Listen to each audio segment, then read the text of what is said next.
7:05. Here we are on the road. I'm down in the Orlando, Florida area today in the Mobile Command Unit. What should I call this thing, AJ? The mobile production, the Lead on Live Tactical Assault Van, whatever. Here we are on location, really testing out our gear for more road shows this year with the cameras. Kind of a minimalist setup today, so if you're watching online, pretty boring. AJ, pretty boring. It's just me in my kitchen. Should I do a tour later? Is that something you want me to do? I think you should do a tour. But earlier in the last hour, you can hear you heard the cat talk because I guess the cat wants to get on the radio. But then that you one's heard up the little there, bell on one of the other cats walking. Yep. You know. They're in here. It's just me and the cats and animals. Everybody else that I brought down here after hours of driving is off having fun at the theme parks while I work. You know, that old man's got to get the job done while everybody plays. Mm-hmm. No, I'm glad they are because I don't want to go to these stupid parks down here. That's not my jam. It's not my jam. I'm a bah humbug about it. But here we are. So road shows this week is actually sometime on Saturday, AJ, I will be at my first national cheerleading competition, feeling extraordinarily awkward.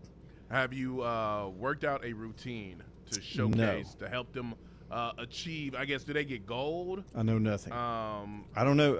I'm going to learn. I've had to learn about wrestling. I mean, my boys played football. I went through all that as a football dad. Now I'm learning about all these new sports. I got nothing. I don't know. I told the guy when I pulled in here to set up, one of the guys at the park came to help me out and talk to me. He said, "What you doing in town?" I said, "I got a national cheerleading thing." He goes, "Rah, rah, ree. Kick him in the knee." And I said, "Rah, rah, ras. Kick him in the other knee." Oldie but a goodie. Right. That's all I got. That's all I know. But they got their hair all fixed, and they all took off out of here. And here I am with 2 cats and 2 dogs, and we chilling. Is there glitter anywhere? Because I know there's got to be some type of glitter. There may be, but the good thing is all that has now been exported. All of them are hanging out together over at the event for the rest of the week to the weekend, and I got this place to myself. I'm just out here with all these snowbirds. They have covered up Orlando, Florida. You go outside, you can just hear it. You walk outside, and you hear the accent, and you immediately know it's snowbirds. It's like, oh yeah, I think you may need to put some air in that tire, eh? I mean, like, are you from Canada? What's going on? Or you get that for oh yeah. Oh, so what you doing down here? No, those guys don't.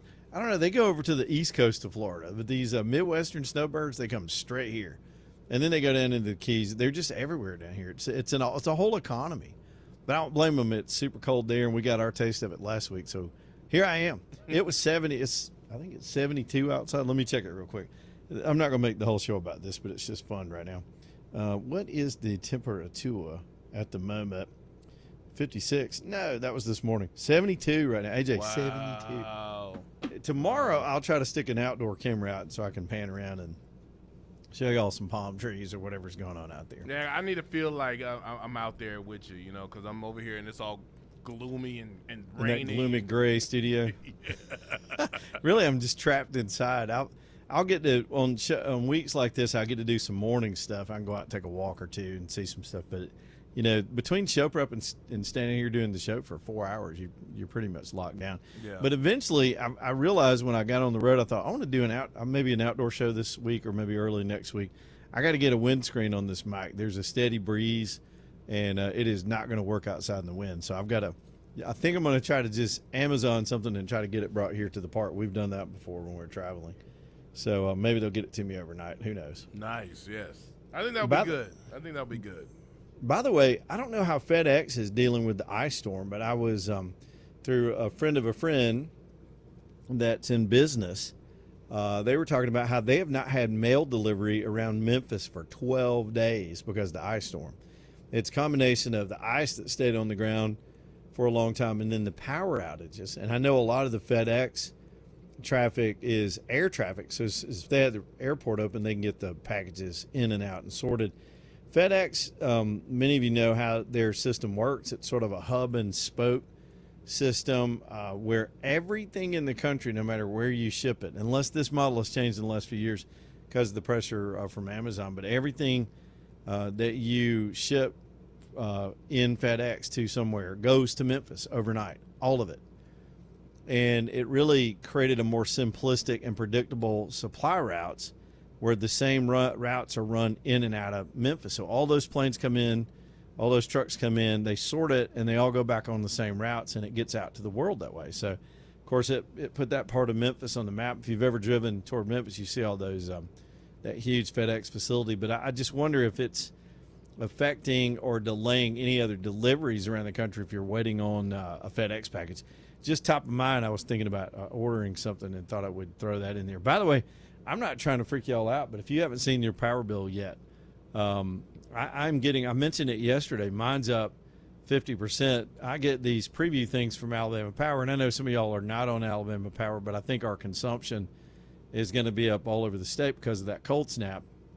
And they'll send me about 2 weeks out, hey, your bill will be drafted on this date. Here's what it's going to be this time, which is nice. It used to, remember how it used to just come in the mail and you're like, what the?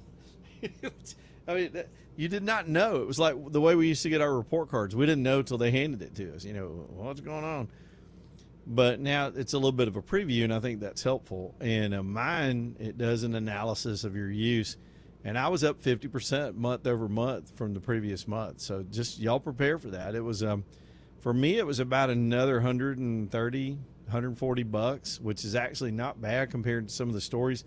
So I mentioned that yesterday, and then I get inundated with people that listen to the show telling me the same kind of stories of the shock they had when they saw what the use was going to be for that month. And I don't know if that carried over into last weekend. I'm not sure when the billing cycle cuts off. So some of the recent, you remember we had 2 or 3 punches in a row of sub-freezing weather, and I think some of that may carry over into the next billing cycle. So just budget for that and don't be too shocked by it because it's coming in from all over the place. All right, a little bit of an opening ramble. Hueytown Pawn bringing you the show tonight. That's my man Tommy and Adam and all those guys over there. Just day to day. Forget the specials and deals because they're still running the special on those ATI AR pistols. They call them pistols, but it's just a different format type weapon. Go over there and handle one of those things. If you're a gun guy or gal and you take one off the shelf, you can feel good quality gun. You can feel when something's rattly or not put together well or made out of too much plastic. You hold these things and you go, okay, that's a solid gun. Rack the slide, feel the action and the motion of it. I'm not saying you got to take one out on the range. Maybe you want to do that later. But at $349.99 for these things, that is an excellent value. If you just want to, for some reason, stock up or build a little mini arsenal, Tommy says he's going to keep that price and honor that price until they sell them all out. And he'll do that from time to time. Last year it was some pre-owned law enforcement Glock 22s that sold like hotcakes. I snagged one of those myself. So I'll let you know, keep you alerted from time to time when they do these specials or run any of these things. And then, of course, we'll let you know about the other stuff, too, because they've got a hunting line. Every now and then he'll run deals on some of the hunting stuff, and we're still here in the middle of hunting season for a few more weeks. And so if you're still looking for sound suppression or scopes, those vector scopes are just incredible. They've got them, all the stuff you would imagine. And then the pre-owned stuff, because they do have a pawn license. People bring stuff in. Sometimes you're going to get a deal on, or even find something special. You know what I mean? Some collectors are looking for this old model revolver from the 50s. You never know when stuff's going to come in the door over at Hueytown Pawn. So y'all go and see them. Hueytown Pawn, Brook Lane Drive. Get to know Tommy and Adam and those guys. And once you get to know them, it's relationships. Once you get to know them and their approach to things, you feel like you got a new asset and another place to shop when it comes to anything you need with guns. Hueytown Pawn, Brook Lane Drive over in Hueytown. All right, I haven't done this yet, but let me get to this story, and then I got to get back to immigration. As many of you have heard, we had that Ryan Ruth was in court today. He was previously convicted for trying to kill Trump. Remember, that was the second attempt. They shot Trump in Butler, and then this guy shows up outside the bushes. And if not for the quick action of some Secret Service and other security of spotting him and getting into some gunfire with him, and he ran off, it was amazed that he even got out of there, but he made it down the road, and then they caught up with him. And this guy's certifiable, but remember he was convicted, then he jumped up and tried to stab himself in the neck with a pen. I think that was stagecraft to try to get him a lighter sentence at some point, which indeed his attorneys, now let me recap this. He represented himself in the criminal trial phase. And what's the old saying that lawyers always say? Anybody that represents themselves in a criminal case has a fool for a client. And so sure enough, and he didn't have much of a case anyway, so he makes a fool out of himself in the courtroom, gets convicted anyway, wisely so, and now it's sentencing. So this time he hired an attorney for the sentencing phase, and he still got life in prison. I think that was the maximum he was eligible for, but I suppose that's good news. This guy should be forgotten on the ash heap of history. But we don't know how close he would have come to actually spotting the president and getting another shot off. Even the shots in Butler, I still consider it miraculous. Can you imagine the state of the entire world right now? Not just our country, but the entire world. If that bullet had not, I mean, it whizzed past his head and, clipped his ear. It wasn't a big injury, but it was that close. It was close enough to draw blood. But for that change, can you imagine how the course of history changed because he missed? Everything's radically different. All the stuff that we talk about for the last year would be radically different. I can't imagine how big a mess this country would be in. We were on a trajectory that was not sustainable on all of it. Crime, the border issue, the economic issues, runaway inflation, runaway government spending causing the inflation. Interest rates still too high. Fuel prices are too high. Y'all remember that was just a little over a year ago. People take so much for granted that it has improved. I was noticing a lot of gas prices today while I was out driving, traversing Alabama and Georgia down into Florida, and was noticing the fluctuation in prices and seeing how much lower they are than when I made this trip just a little longer than about a year ago down this way. And even that subtle a thing. And then stuff like yesterday where Trump has got the ball where we're creating a strategic mineral reserve. Come on. Now, apparently, I've learned we had a small one that was for military use. But let me just talk about that for a minute. Everything in your life, whether you realize it or not, is touched by rare earth minerals, most likely, unless you are Amish, in which case you shouldn't be listening to the show anyway. Are they allowed to listen to the radio, AJ? I don't think so. So if you've got a computer chip in anything, it's got rare earth in it. That's your phone, that's your computer, that's your car, that's your toaster.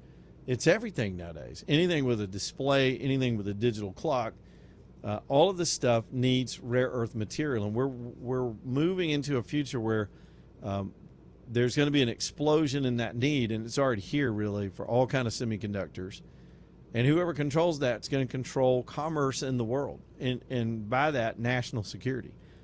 This is as much a national security item as the Strategic Petroleum Reserve, and Trump and his team came up with a way and announced it, I think it was yesterday, of being able to create this reserve without tax money.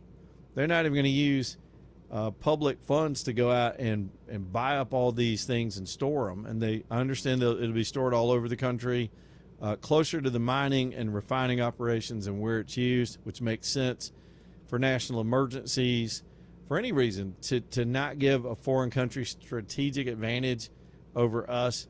And I'm going to say this unequivocally. We've never had such an America first president. Even Reagan, this supersedes the stuff that Reagan was trying to do to pull us out of the malaise of Jimmy Carter in that era. We were in such a bad place. There are a lot of ways you could argue we were in a worse place after all those years of whoever was actually running the presidency under Biden. We were in a worse place than we were at the end of the 70s. Not because in the 70s there were a lot of bad things going on in the world. And there's a lot of parallels to those two time periods, but we had just globally given up. Even people in the Republican Party were participating in our demise and destruction. We're watching Europe fall in front of our very eyes, and we were the next target, just completely surrounded. And then that gets into things like this Chinese biolab. Can I give that a minute or two? I mean, here the Chinese were screwing with us every way they could, and they could do it. They did it because they could. This biolab that was being operated out of a rental house in Las Vegas, it wasn't necessarily a real lab, but they had lab-style equipment and freezers. This guy had thousands of vials of very dangerous material, malaria. He had the malaria virus in there. A Chinese guy. Off the books. It was not officially sanctioned in any way. And apparently the Biden CDC was told about this. There were alarm bells that were sent to the CDC, and they didn't even go check it out. Pathogens in home-style freezers. Some of them were designed to transmit COVID. Who sponsored this researcher? Where did they go? And this mirrors the thing that happened in California a few months back, so scarily. And the stories, and it's just disgusting that all this is going on. What are they up to? What were they up to? And we need to absolutely put a ban on this stuff. Now, I know the state of Alabama and others are trying to put a ban on the Chinese in particular being able to buy up land here in the state of Alabama. Up in Maine, they own huge tracts of forest where they hide marijuana growing operations. We know the stories about them purchasing land and fake businesses near our military assets and bases. And you only need to look to the Ukraine war to understand what that means. Remember when the Ukrainians were able to smuggle in container ships that had drones hidden inside them at what looked like just normal business operations? Then out of nowhere, their drones launch out of these things and hit massive Russian air assets right next to them. The Chinese could smuggle any kind of threat into this country right under our noses, the way we were and the way we still are. There's still so much work to be done. Can you imagine how much worse it would be now, a year later, if Trump hadn't won the presidency? If somebody wasn't acting on this, because clearly the Biden administration didn't act on the Chinese lab. They let millions of people just come in here and take what they wanted. This country was absolutely being pillaged from all over the world. And you had an entire infrastructure, a party and their protectors in the mainstream media just letting it happen, looking the other way and deriding anybody that would challenge it. Everything, stolen elections, the COVID shutdown, the phony social justice movements. Kids are getting stupider every single day in the public schools, and you got public school teachers right now marching their kids out into the streets to protest ICE. I saw some of them yesterday. They were out there fighting, and they had a walkout, and then the kids get in a fight. That's like the third time that's happened in Minneapolis. I know this. I was looking at those kids and their teacher, and while their teacher was wrapped up in their own personal agenda and social justice, none of those damn kids learned how to read that day. None of them learned any fundamentals if they were out of school. I could keep going, and I will, because I got plenty more time to talk about this stuff. But for a bullet, but for Ryan Ruth getting caught in the bushes, the whole world would be a different place right now. The trade renegotiations, military deployments, the Israeli-Gaza peace settlement, none of that happens. The world is more dangerous, and we are more vulnerable if that bullet had not missed, and that's a fact. You can love Trump or hate him, but you have to acquiesce. He has been consequential on these issues. Especially if you don't like him, you have to admit he's been consequential. He's the most consequential president of my lifetime, and I don't even think it's close. All right, y'all, let's go. Lonnie's I already told y'all about Lonnie's Furniture Company. Well, let me do it again. John Lonnius and Reggie ready to sell you some beautiful furniture. They've got an acre of it. Yep. It's a little bit less. I don't want to overstate things. We did the square footage. I said, how many square footage is in this building? When I went and did a show there one time, and he told me, and because of my real estate background, I just happen to know how many square feet are in an acre. And I went, dude, that's an acre. You got an acre of furniture stuffed in this building. And then they've got a massive warehousing operation outside that where they've got other things, and they've got it all computerized. And so say you're browsing around in there and you see the perfect chair, but you need another color or a different fabric. They may have it in stock already. They stock up on everything. That's what I did. I saw these this Lazy Boy chair and a half. They had one of them on the floor. Here's my little story on that. But I didn't want, this was kind of a baby blue, and I needed a neutral color, just something off-white, whatever. And so I went to John. I said, would you happen to have two of these in a more neutral color? He gets on his computer. We sat right there for a few minutes. He found them. He had 4 of them. So I was able to buy a matched pair, and they weren't on the floor. They were in the operation. It is a wonderful furniture store. They're resourceful. You can build and design your own stuff. You can custom order from the best manufacturers in the world, or pick from things that are sitting right there on display ready for you to take home. They'll deliver it to you too. Right there off exit 280, Lonnie'sFurnitureCompany.com, LAUNIUS, Lonnie'sFurnitureCompany.com.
All right, y'all. Lonnie's Furniture Company, LAUNIUS, Lonnie'sFurnitureCompany.com. These are my folks that'll, what am I saying, Lonnie's Furniture Company? I just did that. AJ, I'm getting old. I'm tired. I've been on the road too long. Let me take a sip of coffee and get it together and tell you about work. And that's where I was going with all that. Work trucks, they're downtown Birmingham.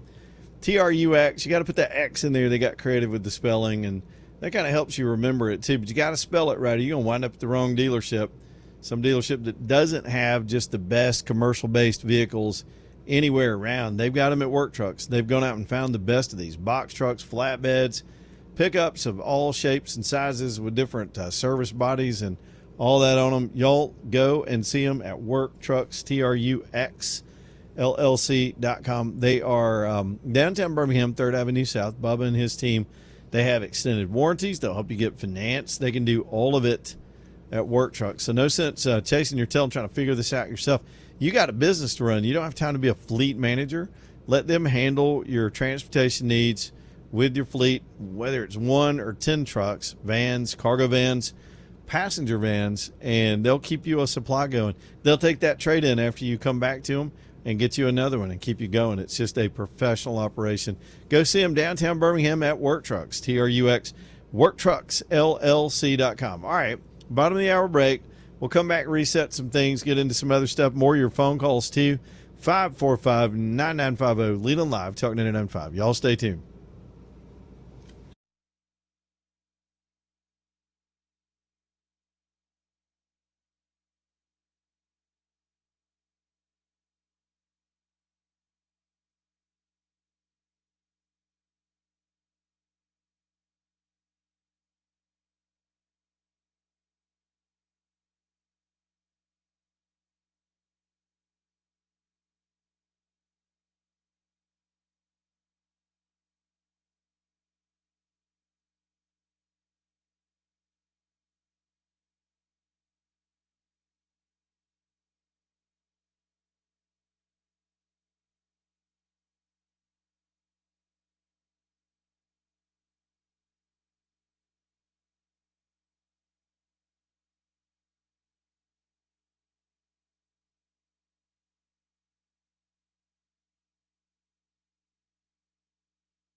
All right, yeah, I was just looking down, checking out the price of gold today, where it wound up at the close. Gold's still at $49.72, right at $5,000. What a run it has had up and down, but in the mix. And it's one of those things where we constantly advise you. And look, you can talk to your own financial professional or anybody in your life that knows these things, and they'll tell you too. Having diversified assets keeps you from having all your eggs in one basket. So I'm not saying go sell the farm and sell all your stocks and go buy gold, but some of your assets, some of what you own, should be in these kind of metals. It's a hedge against calamity and inflation. And you see from time to time you'll have a run-up like this, and those values are comparable to real-world values. They've always been that way. You can trace that back to the Bible days. Steve at Alabama Gold Refinery can explain all that to you. He's been so busy lately with people coming in, especially sellers. Right now, with the price getting around 5,000, people want to sell their scrap or get rid of old stuff they don't need. And I say scrap, these could be some nice pieces, but you just don't use them anymore. Might as well get the carat value and the weight value out of them. Steve has fared that way. Got a nice shop, great location, very secure, and he's ready to help. Y'all go get to know him, and then you've got a resource to buy, sell, trade, whatever you want to do to move in and out of these metals. Sometimes you just need cash and you want to unload some and get the money and go do something, or otherwise sometimes you got a little bit of investment capital and you want to put it into something tangible and private that you can secure yourself in a very personal way. Go talk to Steve, get to know him. It's Alabama Gold Refinery there in Homewood, very near that big, tall Regions building. AGR, AlabamaGoldRefinery.com. All right, let's hit the phones. I appreciate the phone calls this afternoon. We'll start rocking the phones for a little while. More headlines when we get them. We've still got some more immigration stuff to cover as well. Dan is in Birmingham. What do you know, Dan? Hey, not much, Leland. I don't know much of anything, to be honest with you. Oh, yeah. Yeah. But I would just like to talk about the road situation in the Birmingham area. Yep. This is a subject I've been wanting to talk about for a while. But, like, the interstate system, whoever decided to repave everything with asphalt on top of concrete made a really bad decision. Because our interstate system in Birmingham is very key and strategic for everybody. I mean, 459, 65 is the only way down to Florida. But, like, over the past couple of years, I mean, I fix air conditioners for a living. Yeah. And so I drive around a big office, like, full of air conditioner parts and stuff like that. But, like, over the past couple of years, a lot of the roads, all the roads really, interstate systems in Birmingham, have been repaved with asphalt. But what that does is when you pave asphalt on top of concrete, it just busts up a lot of that asphalt. And I just feel like it was a bad decision. Like, they chose, of course, when you lay asphalt, it's a lot cheaper. But I just feel like, man, people should fix the interstates better than just throwing asphalt on top of all the concrete. Well, I've got a little bit of experience dealing with people that work in that industry on all sides. I will tell you it's a huge lobby down in Montgomery. You got people that represent the asphalt folks, people that represent the concrete folks, and there are several approaches to what you've observed. One is this kind of a compromise between the moneyed interests that want roads built and want to get a piece of it. But you do have a trade-off there in durability, because asphalt does not on its own hold up under the traffic of an interstate system, especially 65 with all those lanes and all those heavy trucks. It doesn't hold up over time, and you have to, but it's smoother and it's a better ride, and people hate the ride on concrete. So concrete, while it holds up, it also breaks up, shifts. It is, for example, I'm driving the motorhome. I've driven a couple of 100 miles here just since yesterday. And when I switch to a concrete road, I can't stand it. It's vibrating, it's shaky, everything squeaks and rattles. I get back on some smooth asphalt and it's just quiet as a mouse. And so you notice it more in a vehicle this size. So I think what they're doing is trying to get the durability of the base being concrete and then doing the smoothing so we have a smoother ride. And you do have to keep resurfacing it. It's part of it, but it is a combination of technologies that some people believe is the best way to go. Clearly, the state of Alabama DOT. Yeah, and I would say, I mean, just in general, whoever decided to pave all the junctions through Birmingham with asphalt, like, I don't know. It seems like, I ride the roads a lot, driving around fixing air conditioners, and every interstate system in Birmingham where they decided to put asphalt over concrete, just constantly, I can see the wear. Every hot traffic area is just getting beat down, and asphalt's getting thrown everywhere. And I just don't think it was a great decision for the state of Alabama to just throw asphalt on top of concrete. I mean, they're going to constantly be fixing it, and every couple months I see just a giant pothole that on a wet day will throw somebody into somebody else. I've seen some big ones. It used to be so rough between Malfunction Junction and, say, our radio station. I would go around that, especially in the big larger vehicle. I would go all the way around Birmingham to not do that stretch of road, and it is better through there. But I get what you're saying. It can quickly get into disrepair, especially with this weather that we just had. When you got moisture in the concrete, and then we have a deep freeze like that, it starts to break up the concrete when it expands. Absolutely. And so, they don't do a quick enough job of getting out there and finding these spots. And some of them will take a wheel off if you don't watch it. So there's that. All right, Dan, anything else tonight? Anyway, that was sort of local news. But, yeah, all right, man. I just think it was a bad decision overall. I got you. All right, Dan, appreciate it, buddy. And, yeah, I can't defend either way. I'm just, by way of explanation, that's a little bit of background on some of the understanding of it. I'm not saying they're right. I will say this, though. People are never happy about roads anywhere I've ever traveled or lived, period. Even states that have completely smooth, well-done roads and maintained, there are problems. To me, some of the worst roads in the country, of course, Alabama has some terrible ones, but you go through Memphis, Tennessee, and maybe something north of Hot Springs. I got into some mess one time north of Hot Springs, Arkansas. That was the roughest ride I think I've ever had.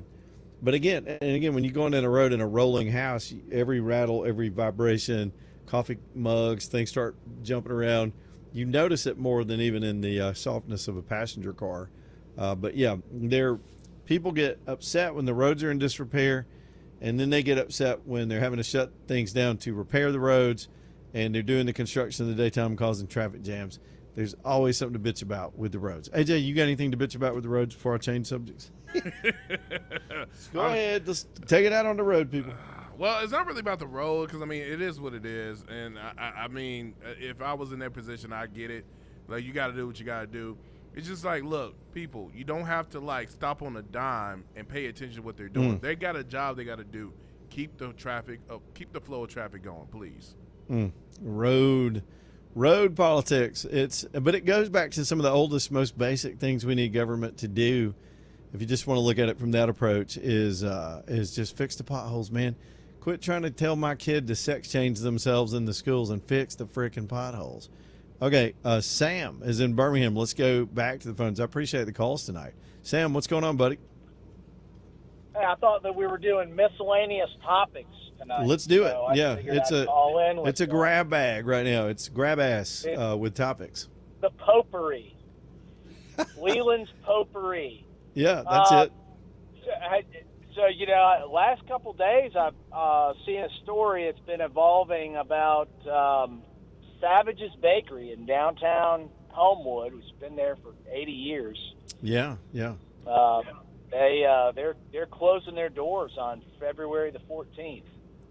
I heard that. I heard a headline that it was a daughter suing the father that owns the place. They got into it as a family, and they're just going to close. Yeah, that's what it looks like, and it looks like, boy, it is nasty. Like everybody's lawyered up, and. Do you know the details? Yeah. Is it they said it was the headline I heard today, and I'm sure it was on 1819 this morning, was something to do with just a workplace dispute. Father and daughter, instead of settling it in the family, they went to court. They got lawyers, and now they're wrecking a beloved retail outlet in Homewood. According to reading the the story itself and then the story between the lines, Yeah. it looks like the daughter worked there for years, and then she's wanted a bigger piece of it, and dad's said no, and then she's turned around and sued for back wages, claiming that he's never paid overtime, and has made her wait on paychecks before, and this is a family, man. This is father daughter. And evidently, he's contacted U.S. Secret Service, which is Department of Treasury. Yeah. So it looks like, and they've got an investigation going on. So that would indicate that he has suspicions that she has been helping herself to money out of the bank account. Dude, I'm going to have to dig into this. This is local drama, but if you've ever been in there, it's a wonderful shop. I've been in there many times, picking up little gifts for people. I do too. And especially when we lost a hot dog place downtown, all the venerable kind of places like that were the character just kind of, Homewood does a pretty good job fighting to keep things, but also trying to change. But the ugliness of a family dispute like that, AJ, get the rim shot ready. What you're saying, Sam, tell me when it's ready, AJ, because I got to have it on this. You ready? What you're saying, Sam, is somebody in this situation is trying to have their cake and eat it too. Yeah, they were cooking the books. Yikes. Do it again, AJ. Thank you, Sam. Have a good day, Leland. I know nothing about this case in detail. When I heard the headline, though, I was driving down the road going, how does that happen? Y'all, I know money drives people crazy, but when it drives families apart, and I'm not here to just judge the details of that case because I don't know who's right and wrong in a family dispute, but just generally, can you not set your own personal demands and greed aside and just be a family sometimes?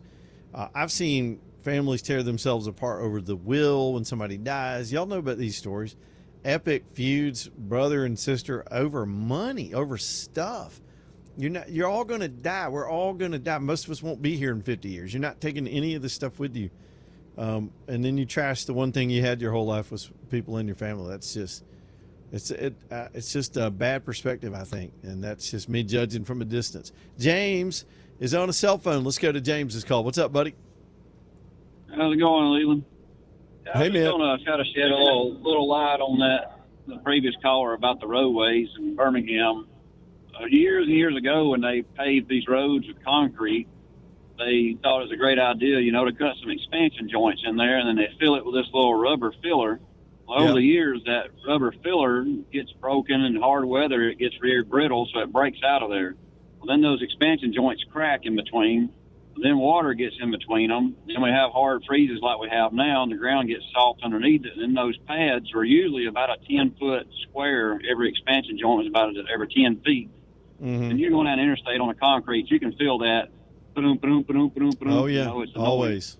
Yep. So then they start shifting and cracking, and then when a truck goes on it with a lot of weight, 80, 90, 100,000-pound trucks, it comes off of this one, drops on the next one, and it starts that ripple effect. Well, then they thought it was a good idea to pave over that to kind of a cheap fix for about a year or so. It's good. Well, then all that starts cracking and breaking, and it's not fixable. But up in Tennessee, I've been through there a lot, and they've paved their roads, a lot of their interstates, about 12 inches thick with a solid concrete, no expansion joints, and it's the smoothest roads anywhere. Really? When they do it like that. What part of Tennessee I'd like to ride on that? What area of Tennessee is that in? I'd like to see that. Some parts around Knoxville, I remember, they've done that, several years ago. But I-22, I kind of visit that area, that construction site. But the new Northern Belt Line between 79 and 75, they've paved that with I think it's 12 inches thick, solid concrete. So when it gets open, it should be as smooth as glass through there. And It's very expensive, but it lasts a long time when it's done like that. If they don't cut expansion joints, it's pretty good for a long, long time. You know, it's estimated 40, 50-year life, you know.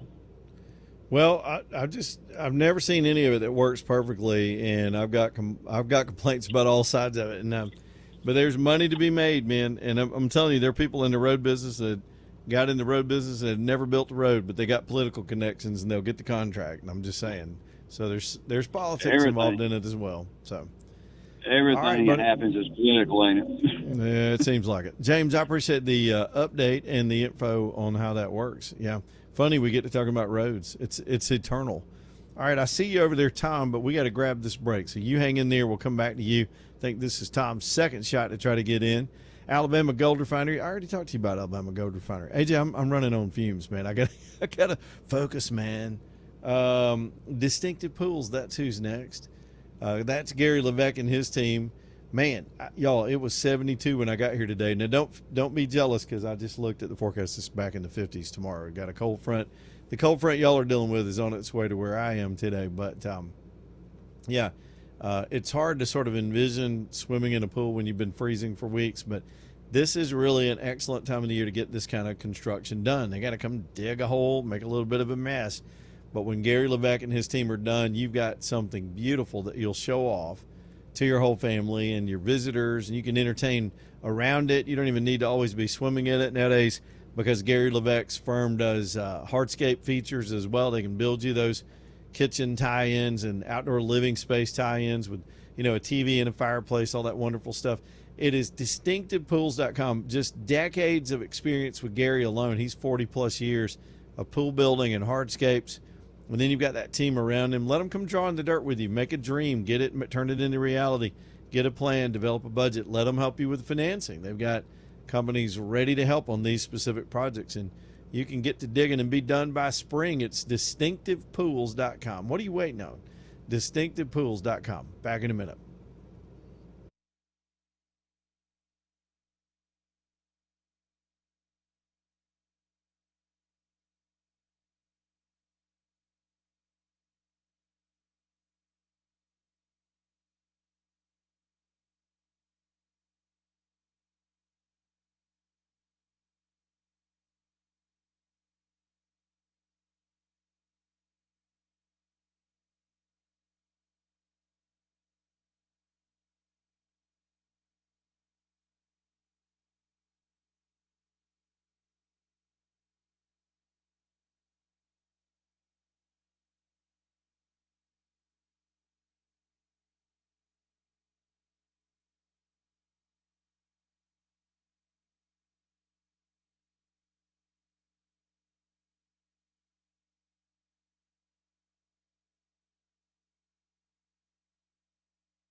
All right, y'all, let's keep going. Man, it's almost 4 o'clock. What in the world's going on?